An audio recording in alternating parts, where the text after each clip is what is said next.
Great. Well, I don't know swimming super well. I'm relatively new to the sport relative to many of you, I'm sure, but I do know who Forbes Carlisle is, and I know he was renowned for being an innovative coach, using science to improve the training methods of his athletes way back from the 40s onwards. So that's quite fitting, because hopefully today I'm going to challenge some of your training methods as we apply it to skill and the acquisition of skill. And I'm going to start by introducing you to another big kahuna. So Forbes is obviously a big kahuna in swimming, and this guy Tom Embry, well, he's a self-anointed big kahuna in basketball free throwing. And if we go back to 1993, November 21st, he set the Guinness Book of Records for the most consecutive free throws in a row without a miss.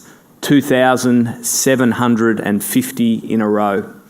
Whoop, gone the wrong way. So I'll just show you a little bit of Tom in action.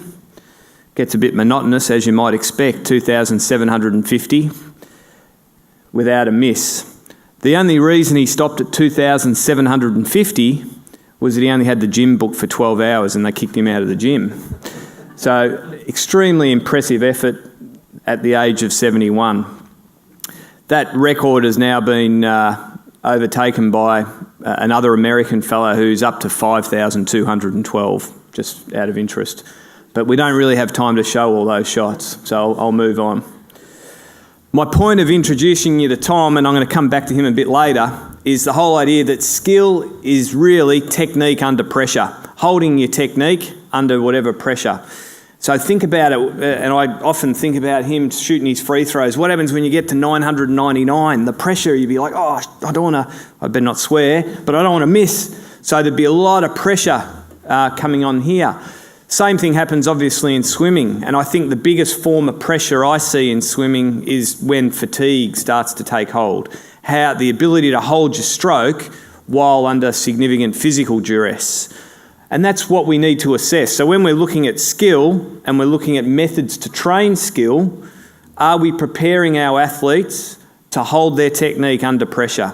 And if we're not, well, we're not really meeting the needs of our athlete, and we're not really dealing with skill. We're dealing with something else altogether. We're just dealing with technique, which is only part of the equation, obviously.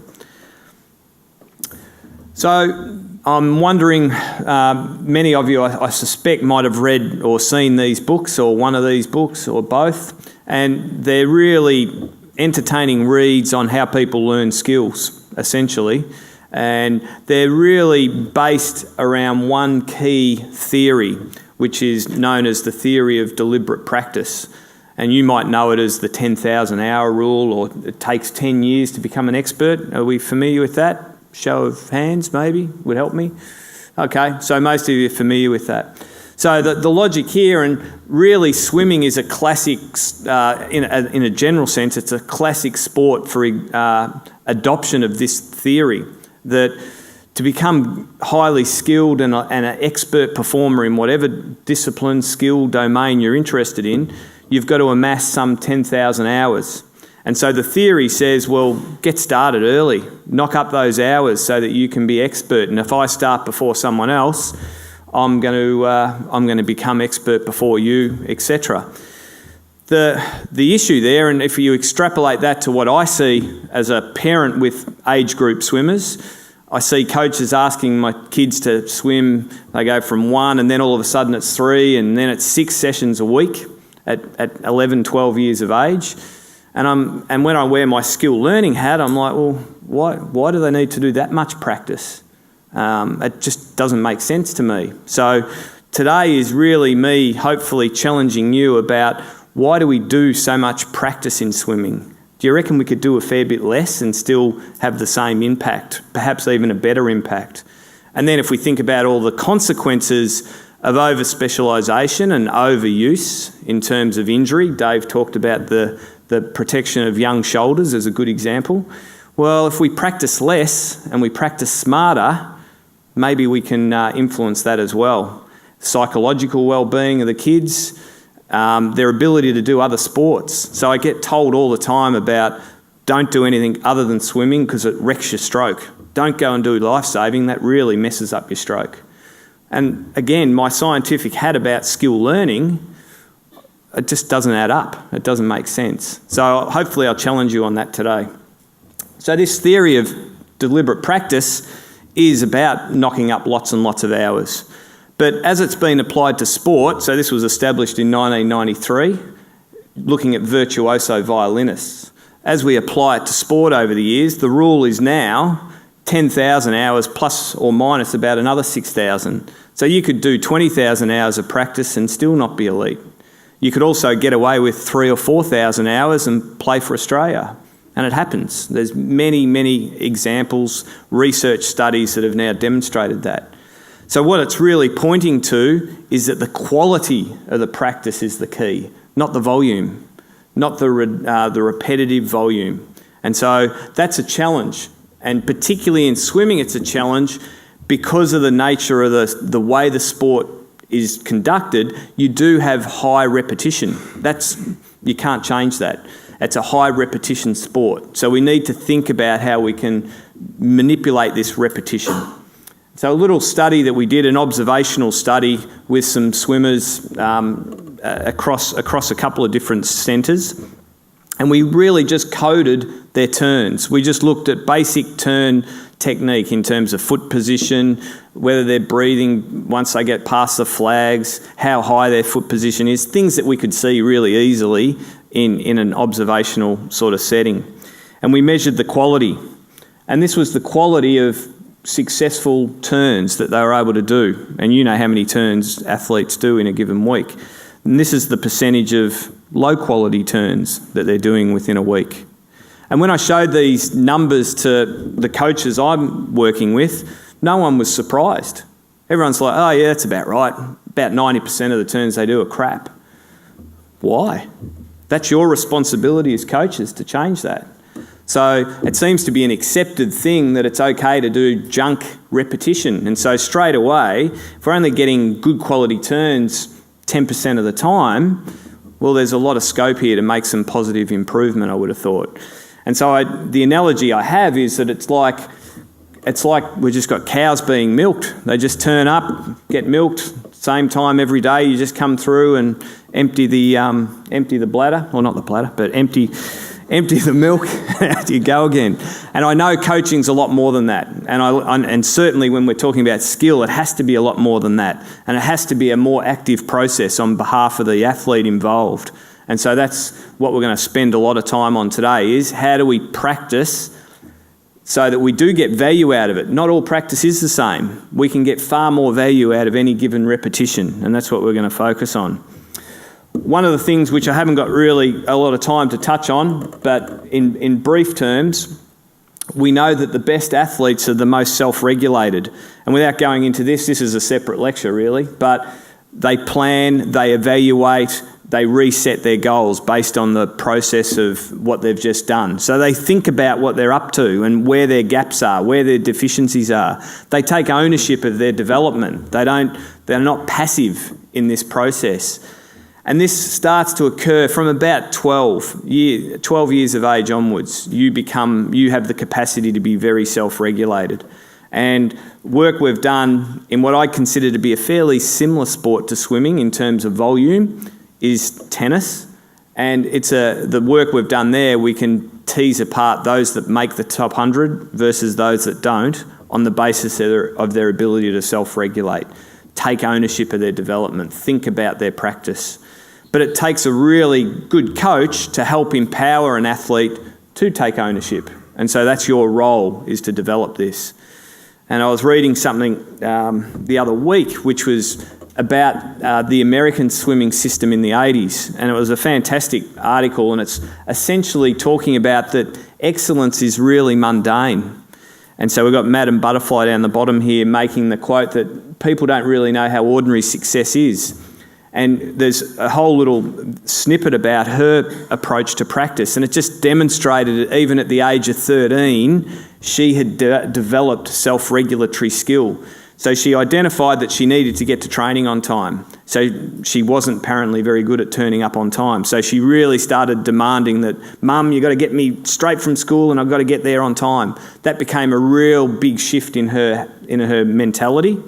And then the other thing she did is she focused on her turns, and she did every turn as technically correct and officially correct as possible. No one-hand touch, none of that stuff, always doing a correct turn. And she attributes that to being a really significant part of her sort of development from there and improvement that she then obviously went on and achieved. So self-regulation, really important. So for any given practice you do, if you're self-regulated, you're going to get more value straight away, let alone what you prescribe as a coach to that athlete. So briefly, we need a philosophy for this type of stuff to occur. And the philosophy that we recommend to the coaches that we work with is what's, in simple terms, called a constraints model. And it's really quite simple. You've got the task, you've got the environment, and you've got the person. You change any one of those three factors or constraints, and you're going to change the way the skill is performed. And so essentially, your role is very different to maybe a traditional coaching role if you take this on literally and you manipulate constraints. And I'll give you many examples of how you might do that within a swimming context in a moment. So from a coaching point of view, your job becomes one of manipulating these constraints to get a particular change in the way the skill's performed. You're really trying to do it in such a way that the athlete thinks they're the one driving the practice, not you. So they're the one generating the change. So you're allowing them to learn by themselves. So you're shaping and guiding what they do. And you're far more hands-off, questioning in how they're developing their skill as opposed to telling and directing. So it's quite a different shift in that respect to how some coach. So this all packages up together. You guys know constraints. I just put a couple on the board. So you use lots of different devices to emphasise different things. So if we put hand paddles on, we change the way the catch is performed or the amount of force we generate or the feel we generate. You don't have to say anything. You literally just put them on and it will change the way the skill is performed. And this is what we mean by constraints. The nature of the pool that you're in will influence things. Putting a bottle on your head influences how you have to have your head in the water. These are all constraints. We're doing a lot of work where we use textured mats to emphasise the feel that the athletes, when they put their feet on the wall, it gives them haptic feedback about where their feet are. That's a constraint. It's just emphasising foot position or the feel of application of force off the wall. So you guys use these all the time. Good coaches use them in a very methodical way to generate a particular change in the skill's behaviour. And the key point is, you don't necessarily need to be telling the athlete. Let them tell you, let them understand why you're using these different tools to enhance their skill performance. So that's the philosophy. We take this hands-off approach where we manipulate constraints. We then need to manipulate the actual practice that we do and the volume and the repetitions and the way they're structured. So the remainder of what I'm going to talk about is that. How do we manipulate for any given amount of volume? How can we get the most out of it? And so the first key point is to understand that you can train for two different purposes. You can train for learning of skill, or you can train to just simply perform the skill. Learning, as the term implies, you're about trying to change something. You're trying to improve and enhance that aspect of a skill or the performance. Performance of a skill, you're really not trying to change anything. You're just maximising what they've got. So the way you'll do that will be very different. You don't really need to be using a stopwatch if you're developing skill. You might be just focused on how they're moving in the water. Are they able to adjust their body position and become more streamlined? They're trial and error. They're experimenting. They're trying to work it out. You then put them under some fatigue. Does it hold under fatigue? Yes or no? You change another constraint depending on what happens. That's all learning. And the athlete's driving it. There's a lot of steam coming out of their ears, hopefully. And eventually they start to solve the problems. They start to become more consistent in a particular body position or application of force. That's what we're looking for. Performance drills are very much, well, you're competing tomorrow, just get in there and feel good. That's a very different approach to skill. You're not trying to make a wholesale change to their technique the day before they race. You're just trying to make them feel that they've got their elbow in the right position or whatever it might be. You're trying to establish important cues for them. Both types of practice are really important. But if you're trying to do genuine changes in technique and you're using a performance approach, you're not going to get the change. Or you might think you get the change, but you have to keep revisiting it because it doesn't hold. It won't be permanent. So there's an important distinction here. And I'll show you that through some of the practice approaches that we'll use. Another key rule for skill practice is that of specificity. That essentially, the more similar practice resembles competition, the more likely it is to transfer. So that's really important. So one of my favourite little research studies on this concept was done with the Dutch police force. And you can see the two different training conditions there. So they had one group, the traditional group, they shot at targets. And they had another group down the bottom there that actually shot at moving targets who actually shot back at them as well. Which group do you think, when they tested their technical skills under pressure, had better shooting technique? Yeah, the bottom one. Specificity comes into play. So they can do a whole lot more repetition up in that top panel, but you don't get the value of transfer that you get if you put them into some live action. And I think swimming's analogous to that, as is every other sport. How often do you simulate putting them under some competitive heat, under some fatigue, and seeing where the skill holds or doesn't hold? And that's the space that you need to be working with them, as opposed to doing too much of the repetition up on the top panel there that isn't going to transfer. That's called a warm-up. Keep it brief and get into the real stuff. Okay, the next area, so drills. If we break down a particular drill, and again, there's a great study that I'll explain, and then we'll think about that in terms of swimming. So the tennis ball here, what they basically did, if you've ever learned tennis, quite often one of the coaching approaches you'll get to do a serve, you practice the ball toss without actually hitting it. So you just go, okay, I'll practice it, and it's all about getting it at a consistent height. And the logic being, well, if you can get that ball toss at a nice, consistent point, you'll always hit the ball at the right point as a consequence. So let's practice getting that right. That's called a decomposition drill. We've decomposed the skill. We've taken a part of the skill and we've separated it from the whole and we're practicing it.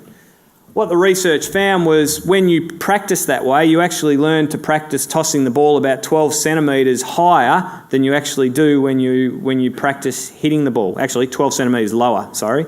You'll toss the ball higher when you actually have a racket and have to hit the ball. So all that practice, and it's based on good intuitive logic, it's not transferring. It's not actually helping you put the ball in the right spot when you need to hit the ball. So if you're going to practice a ball toss in serving, hit the ball. Find other ways to control the ball toss, but make sure you hit the ball. Now, if we think about that logic in swimming, we have drills where you're only using one arm.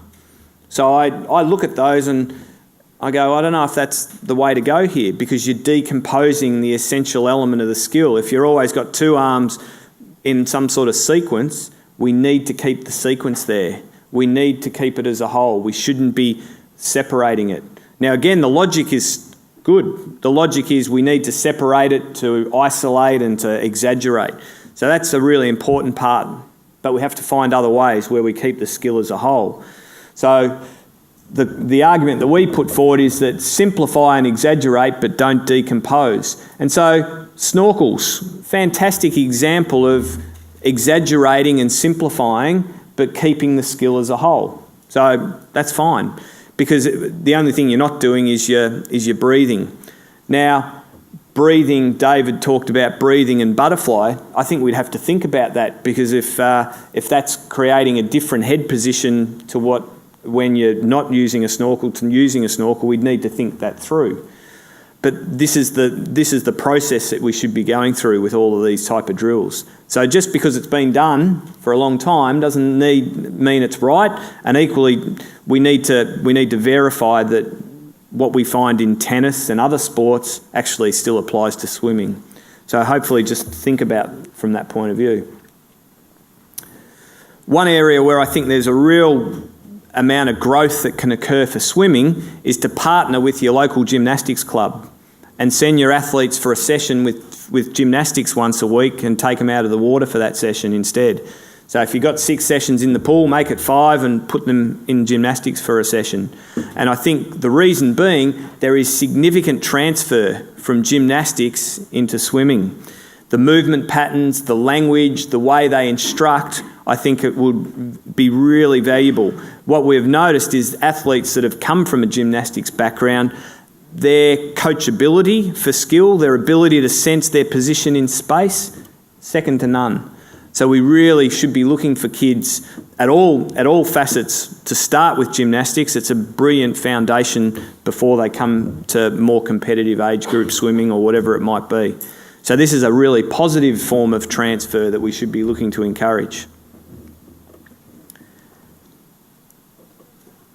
So the key point I mentioned earlier is how do we get more value for every bit of volume we do? And the way to do that is through what we call practicing variably. And essentially it means trying to perform the task slightly differently. That actually encourages more learning to occur on behalf of the athlete. And so, as I said, you guys already do a lot of this by just manipulating some of these constraints that I'm showing here. So it's not that you don't already do this, and I'm encouraging you to do more variable practice than you possibly do now. And it's a matter of how we organise this variability that we can then maximise our performance even further. And so that's the next little bit. One of the best ways to make things more variable is in the way we organise the practice repetitions. So the example here, we have blocked practice where it doesn't matter what we're focusing on. I've tried to keep it simple. We do a block of starts. Then we do a block of swim, whatever we're focusing on in our swim. It doesn't really matter. That's called blocking the practice. Randomising the practice, we might do one start, then we might go off and do a bit of swim, come back for another start. So we're randomising the occurrence of the different things that we're practicing. That's essentially all we're talking about there. The volume is identical, but it's just the way it's organised that's different. Okay, so that's the key premise here. Now, what happens when we learn this way? And this is where it's sort of pretty interesting from my point of view. If we learn in a blocked manner, well, you tend to get better. As you see, you sort of steadily get better at whatever that skill is. If we were to measure that skill technically, performance-wise, in terms of speed or force application, whatever it might be, you just slowly get better all the time. The random group, on the other hand, if you practice the same skills in a random fashion, well, it's a bumpier road. That's true. And then if we were to measure you at the end of a given training session, the randomly practiced skills won't be performed as well as the blocked practice skills. And so this is the thing. You see training in a given session and you're going, that hasn't worked. That athlete's not performing as well. I need to block this. I need to get some more reps into them here. And then you test them and they look great at the end of that training session when they've blocked their work. The issue being, if we then look at how that practice transfers into competition, performance under pressure after a period of time has elapsed, and we find that the two practice approaches reverse in their value. So the block group they don't hold their skill as effectively as a randomly practiced skill is held. And there's reasons for that, and logical reasons, but which I think the easiest way is I'll illustrate. Can I use you as what's your name? Anthony. How good's your maths, Anthony? You're a swim coach, so I figure it's pretty good. 15 years ago, righto. All right, so I'm just going to give you some sums. What I want you to do, and we can be very precise because I've got a room full of swimming coaches, we need to time how long Anthony takes to answer my maths questions. So he's on the clock here. So for instance, if I went 7 times 6, 42. So I don't know, half a second. What about 9 sevens? Very good. Okay, bit longer. All right, so let's round that off. One was about 1.5 seconds, the other one was about half a second. Righto, 9 sevens. Okay, 9 sevens. 9 sevens. 9 sevens. Good. So every repetition he did, he got faster and faster and faster till he was almost, as I'm saying it, he's answering me. Now let's think about what the brain was doing. The first time I asked him the sum, it took him 1.5 seconds and he got the wrong answer to start with, and then he got it. A lot of work going on. And extrapolate brain to the whole nervous system. A lot of work happening. Second time, still took you a little bit of time, but it was reducing. So he was working, but it was reducing. Third time, starting to get quick. The brain's all of a sudden not even really having to do any work. This is why random practice works. The brain has to work harder to achieve the skill. Whereas block practice, the first few repetitions are really quite difficult, but then the value of every subsequent repetition you do is dropping out from a nervous system point of view. You're getting less and less value. Does that make sort of sense? So the key is we need to find ways to randomise what we're doing, and that's why variability works. It just keeps the nervous system alive. And out of all the environments, a pool can deaden the nervous system very easily, just the nature of the environment. We need to find ways to make sure the brain can't switch off. It has to keep solving movement problems the whole time you're swimming. And so organising your repetition is one of the easiest ways to achieve that end. So just think, the thing I see most common is I see big blocks of a skill and then big blocks of another skill. Just mix it up and you'll solve the problem. It doesn't take any longer or anything else. There's no cost, if you like, other than the planning at the start. So variability is good. So I've already touched on this. Let's find ways to what we call increase the task switching. So it might be just where you schedule the skill work within a session. It might be the different focus that you have. And that's the key. The athlete needs to have to think about something, solve the problem, and then you're throwing something different at them. So go from catch. Now I want you to think about your ankles during your kick. Now I want you to think about where your elbow is. So that switching is what's causing the mental effort, which is what causes learning. All sorts of other methods that you probably use. But you're probably sitting there going, well, if I do that, I'll lose my athletes. It'll blow them up. They're not used to it and it's too hard, which is true. And so from a psychological point of view, this rings true. We learn from our mistakes but are motivated by success. So if we're making a hell of a lot more error and having to work a lot harder and still making error, the athlete starts to go, this is a bit hard, this isn't that much fun. I want to feel some success. And so this is where the art of coaching comes in. That's absolutely true. You want to make sure that you maximise this relationship. Learning leads to motivation. When you feel like you've learned something, you get excited, you want to do it again. So it's reciprocal. Learning and motivation are feeding one another.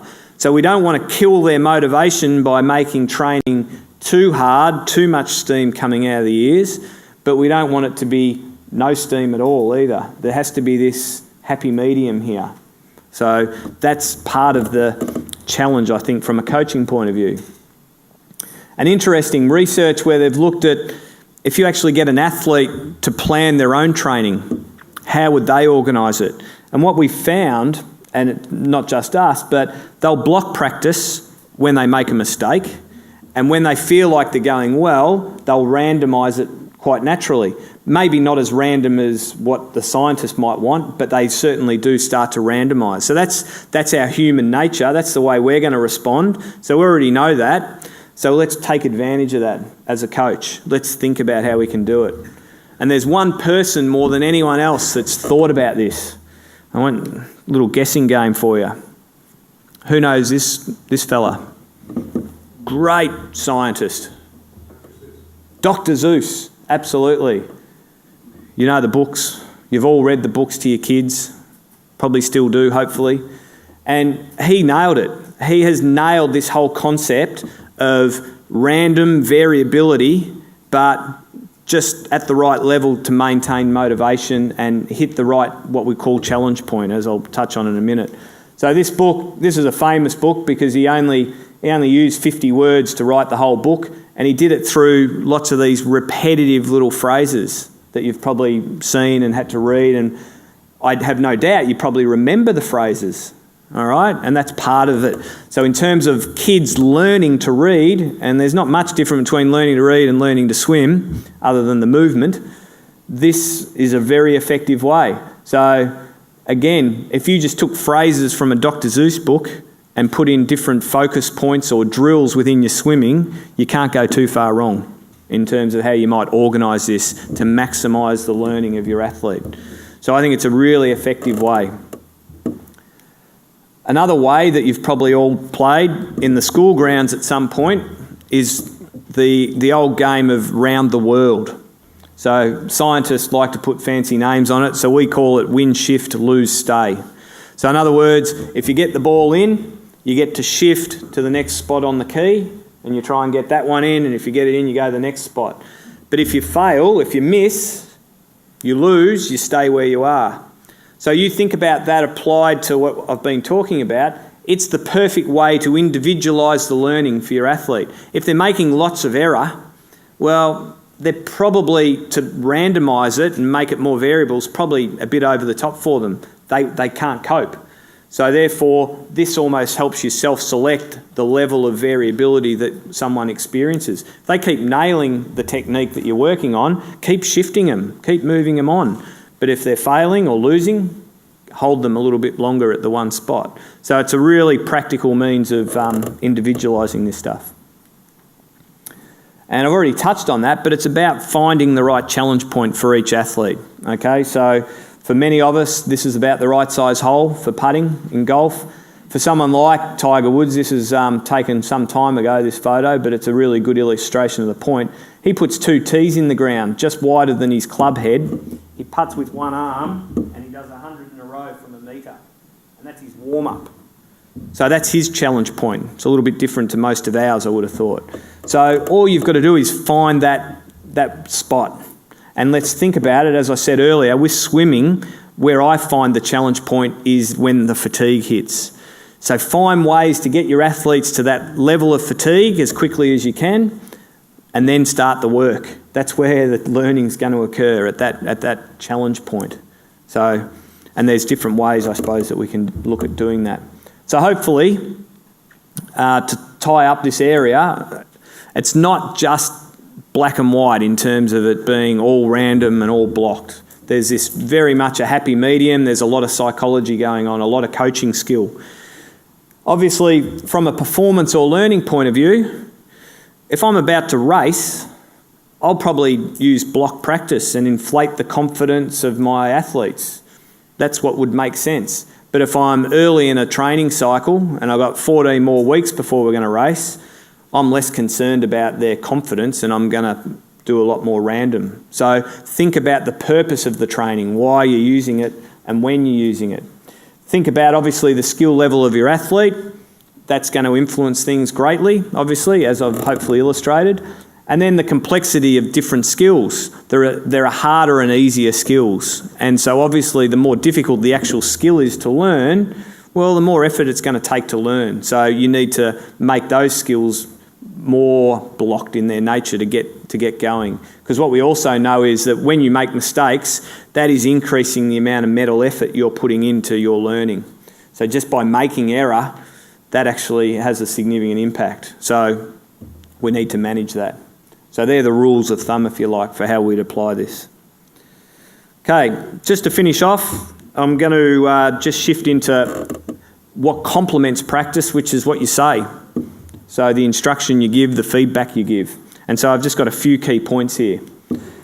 The first one is that what we've got to remember is swimming is all about you as an athlete getting lots of information, and it's coming from all these different perspectives that I'm putting up here. So you're rich with information as an athlete. Your nervous system then interprets that and produces action, and it just keeps feeding. If I push with my hand on this angle, I go faster. If I push with my hand with this angle, I go slower. Information drives the action. And what your job is, in terms of instruction and feedback, is to highlight that relationship so that they understand or elicit that understanding of, if I get my hand here, it's more effective than if it's here. So I think that's the key thing. That's what we should be thinking about all the time. The reason I say that as background is what tends to happen, we over-instruct and we fill our athletes with thoughts. So this is a golf example, obviously, where thousands of swing thoughts for a 1 second execution. This is the problem of instruction if we give too much. Obviously, the problem from here is obviously paralysis by analysis, confusion, just purely don't know what to do. So allow the athlete to learn for themselves and be very selective in what you talk to them about and how often you talk to them about it. So let them solve the problem, steer them there. Don't fill their heads with too many technical cues, which will just lead to paralysis by analysis. And that's where I come back to where I started, which is Dr. Tom, the free throw shooter. So basketball, if we think about that, there's all these different technical cues about how to shoot free throws most effectively. The one he uses, he imagines his arms are 15 foot long and he drops the ball in the basket. And if you think back to the video, he sort of has this sort of longish arm action that he's actually using. Another analogy that I've heard used a lot is putting your hand, reaching up into the cookie jar, which is all about just good follow-through position. So the way to instruct is to use analogies and metaphors that summarise all the biomechanics. I don't know about you, but I got to the end of Dave's biomechanics and my head's spinning. So imagine what an athlete's going to be like. Their heads are spinning too if you start talking to them about propulsive forces and all the like. Critically important that you understand it, but then we need to put it into language that an athlete understands. Athletes understand movement, that's part of it, and by painting pictures, that's a really important part. And so, again, there's a lot of work around what we call analogy or metaphor learning. And so I've just picked up the ones I remember from my childhood about swimming breaststroke, scooping around the ice cream bowl. You could tickle under the arm to get a high elbow, so rather than ask for high elbows, find other ways to do it.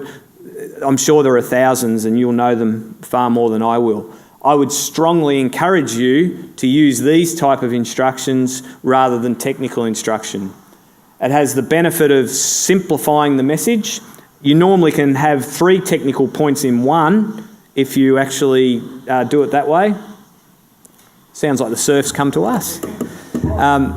So we've got opportunity to simplify the message. The other thing about metaphors, it makes the athletes, it resonates with them. They remember those cues for a lot longer. So the permanency of the instruction is better than an instruction that's just a dry, lift your elbow, as an example. So value for you there if you can think of different methods. Final points relate to feedback and the timing of feedback. So the main thing I normally see is coaches timing and then yelling out speeds, rates, whatever to their athletes. The interesting thing when we talk about skill learning, learners will request feedback after good performances, and most of the time they don't actually ask for feedback after a poor performance. What I tend to notice, not just in swimming, but in many sport coaching contexts, is the opposite. Coaches intervene on a poor performance and not a good one. So they're not reinforcing the good behaviour, they're just trying to improve when you see poor skill or poor behaviour. So if we think about that from the psychology point of view, learning motivation, etc., catch them doing things well, reinforce it, and they'll keep doing that. That's the way to solve the problem. Does it mean that you never give critical feedback when they make mistakes? Absolutely not. But think about how much of that you do and balance again. They've already got a lot of cognitive load from making a poor performance. You giving feedback adds to that load. So we need to think about that. The other thing I would recommend as a rule of thumb, ask them first. So the first thing when they pop their head up at the end of the pool, how did that feel? What were you working on what? Oh yeah, now what did you feel? Did you notice anything different? Start getting them to tell you about how that stroke feels when it's done a particular way. Because that's how they're going to learn, that's how they're going to convert all that information into action. Not by you, as soon as they stick their head up, that was a 32 rate and you did it in blah. You know, that's performance talk. There's a time and place for that, but not when you're doing skill learning. So just orientate your instruction a little differently. A final point on feedback, with all the devices that are now available, we're starting to get to this age where we've got real-time everything and in great detail. Yet the research out there on this tends to suggest that while detail appears to be good, the fact is it's not really that useful for learning. Keep it simple. Keep it really simple. And so, yes, detail is critical for us to understand what's happening to our athletes, but not the translation to how we then use that information to coach the athlete. And so one coach I have worked with for a while, Shannon Rollison, he always used to say, if they can't feel it, forget it. Move on. Find a different feedback approach. If it's not allowing them to feel what we're working on, it's not working. And I think that's a really nice summation of how we need to think about instruction and feedback. So to wind up, if skill is your gap in your program, make it a priority. Don't do 10 minutes here and there, but actually get in there and make it a priority. Think about it like you would anything else. Volume, frequency, intensity and overload. That's how you manipulate skill. Same way you do conditioning. Same rules of thumb apply. Manipulate the constraints, guide and shape. Make sure practice takes a lot of effort. Get rid of all this wasted repetition and make sure feedback develops feel. And if you do all of those things, you're going to have a really strong skill acquisition program within your pool. My final point relates to the mozzie. So I'll do it with a show of hands. So how many of you have been bitten by an elephant? None. Dog? Been bitten by a dog? Okay, about half. Mozzie? Hands up. Yeah. Everyone has been bitten by the mozzie because it's the little things that bite. All right, so I'll leave you with that. It's the little things that bite. It's your practice organisation that will keep biting you more and more with skill practice. So on that note, I'll open up to any questions, and there's a few resources that we publish on this sort of stuff. Thanks.